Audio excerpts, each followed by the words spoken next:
વિકાસ એટલે સારું શિક્ષણ.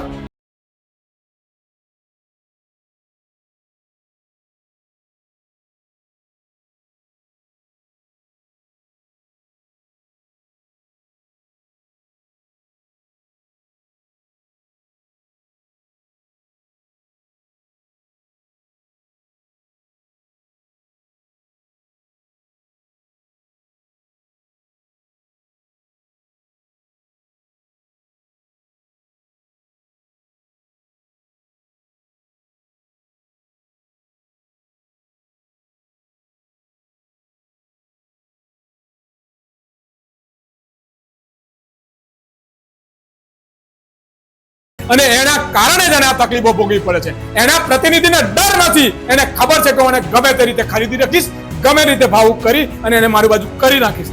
એટલા માટે